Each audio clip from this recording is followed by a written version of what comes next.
Hi Stephen. First, can I just get your reaction to this morning's news about Neil Lennon obviously leaving Celtic? Well, look, I mean, I can't say I'm surprised because obviously what's been going on over there. But I obviously take no personal satisfaction from seeing that news to Neil or to any fellow manager that happens to. So I wish him well for the future.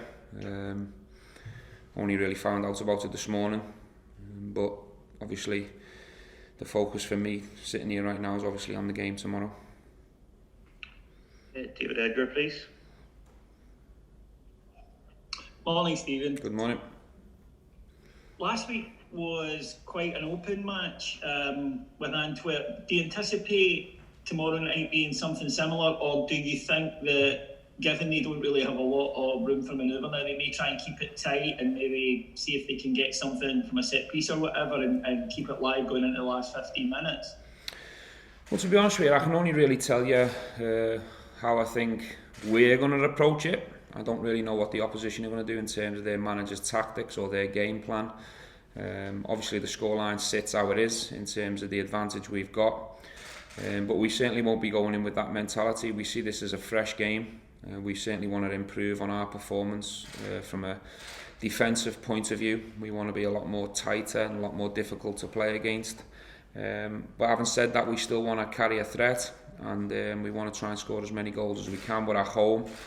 We're not going to sit and wait and protect. We're going to treat this game in isolation and go for the win and be really aggressive and bold in how we play, because this is our home and we want to show everyone how difficult it is to play against this team when they come to Ibrox. Thank you. Ronnie Jorders, go ahead please. Morning Stephen. Good Obviously morning. With Antwerp being behind, do you imagine they're going to come and be a bit more on the front foot? Could that play into Rangers' advantage going into the second leg? We'll have to work it out. We'll have our own game plan, and the players will have our own way about going things, and we'll see how Antwerp's set up. But the players are going to have to be clever. They're going to have to be aware of Antwerp's game plan, and I think that'll be in the opening stages. We'll see whether they come and press us and get after us. If they do, we'll try and utilise the space behind them, and we'll try and play through that press and do whatever we can.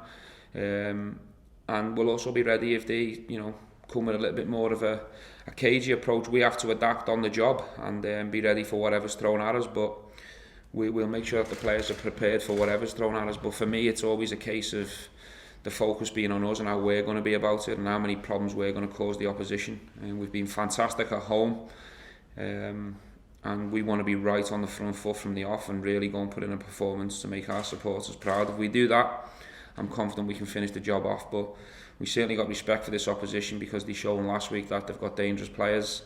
We know they're going to welcome one or two back as well. So we have to be at it and at our best, and that's why the focus has got to be on us.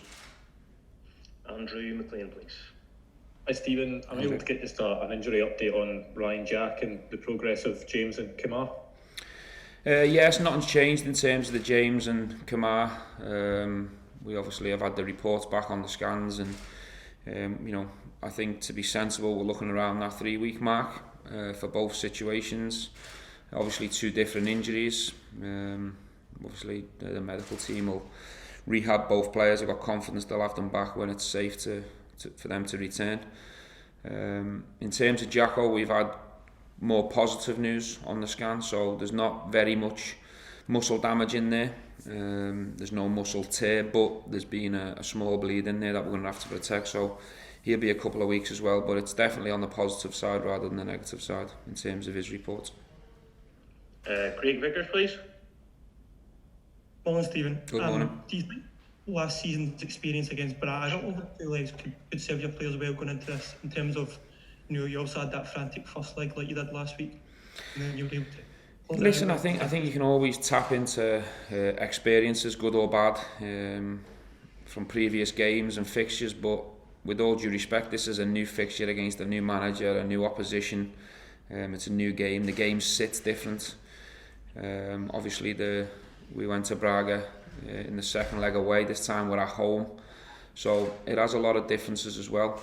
But I don't think there's any harm tapping into previous experience, especially when you've been on the good side of them, you know, to use that for confidence and belief going into this game. We want to back ourselves, we want to play at the right times, but I think the key to this second leg is what we do out of possession, how organised we are, how difficult we are to play against. I've got no doubt that at the right times we can hurt this opposition, but we have to do the most important job first, and that's to be tough, organised, difficult to play against, aggressive, and then go and create our moments to execute when they come. David Tanner, please. Good morning, Stephen. Good morning. Stephen, when you look back to this stage last year, what do you think is the big difference between your team, your squad now, and 12 months ago in terms of growth?